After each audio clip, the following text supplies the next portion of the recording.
안녕하세요. 취미로 책 리뷰하는 남자 김도현입니다. 정말 오랜만에 여러분들을 다시 만나게 되었어요.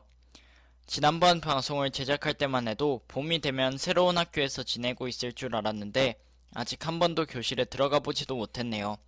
여러분도 마찬가지시겠지만 저는 신입생이라 더 크게 느껴지는 것 같아요. 그래도 지난주부터는 온라인 수업도 시작하고 해서 조금 낫기는 한데요. 빨리 학교에 가서 친구들을 만나고 싶은 마음뿐입니다. 제가 이 팟캐스트를 처음 시작한 지도 벌써 3년이 넘었어요. 처음엔 저도 책 읽는 것이 쉽지 않아서 재미있는 책들 중심으로 소개해드렸지만 이제는 고등학생인 만큼 여러 측면에서 좀 더 유익한 책을 선정해서 팟캐스트를 들려드리려고 해요. 대부분의 고등학교에서는 3년간 읽어야 할 권장도서 리스트 같은 것이 있는데요. 그 책들은 당연히 좋은 책들이지만 그냥 술술 읽을 수 있는 책들은 아니에요. 이해하기도 어렵기도 하고요. 그래서 조금이라도 이해를 쉽게 하기 위해 요약해서 알려드리려고, 또 여러분들께서 어떤 책을 읽는 것이 좋을까 찾아보려 할 때 길잡이 역할도 하려고 합니다. 이번에 소개해드릴 책은 한국 소설이에요. 많은 분들이 한 번쯤은 들어보셨을 만한 박완서 작가님께서 쓰신 소설로 엄마의 말뚝이라는 책입니다.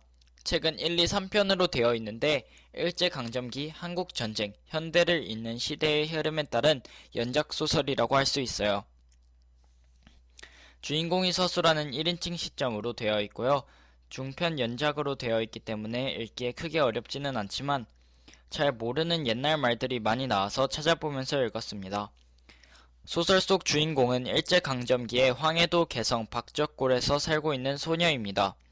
시골 마을에서 할아버지, 할머니와 평화롭게 살고 있었는데 어느 날 어머니가 여자도 큰 도시에서 공부를 배워 신여성이 되어야 한다며 소녀를 데리러 오시죠.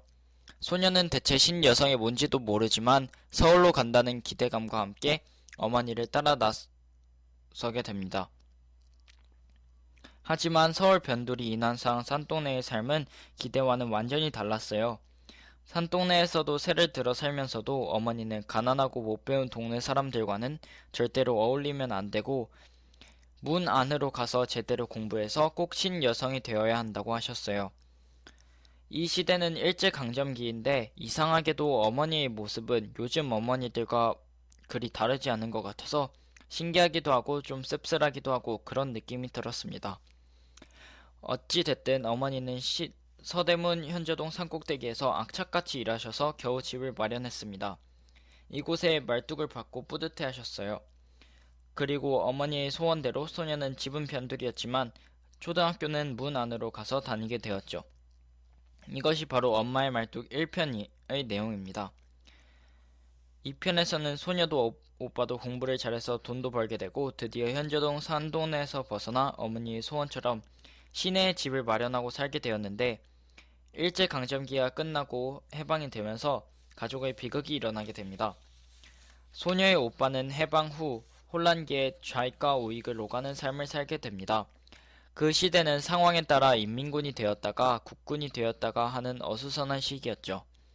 인민군이 서울을 점령하게 되어 인민군들을 피해 피난을 가려고 하지만 좌익에 몸담았다가 뛰쳐나와 도망다니는 오빠를 기다리느라 어머니와 소녀는 피난도 가지 못하는 신세가 되었어요.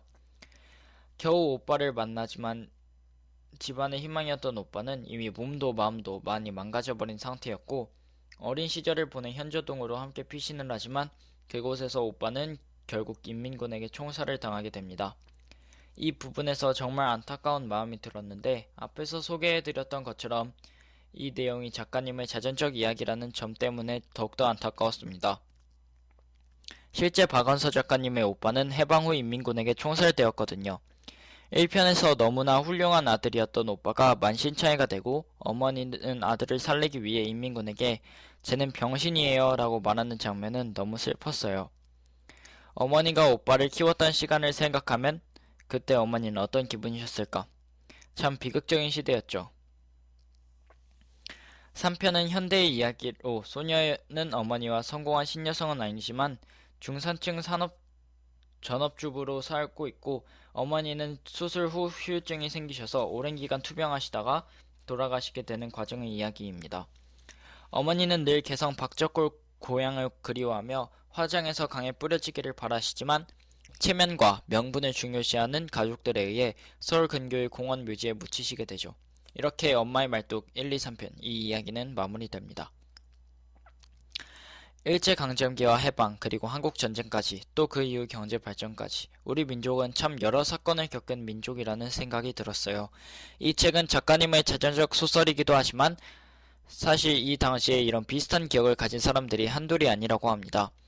기본적인 의식주도 해결이 안 되던 어려웠던 시기에 오로지 자식이 더 잘 되길 바라며 자신의 삶을 온전히 바쳐낸 어머니들이 있었기에 어쩌면 우리나라가 지금 이렇게 존재하고 있을지도 모르고요. 어쩌면 그 시대 어머니들에게는 누구나 이 소설에서처럼 저마다의 말뚝을 가지고 계셨을 수도 있을 것 같아요. 작가님은 이 작품으로 이상 문학상을 수상하셨고요. 이 작품은 고등학교 국어 교과서에도 실려 있습니다. 미리 읽어보시면 정말 좋을 것 같아요. 다음엔 더 좋은 내용으로 다시 돌아올게요. 안녕.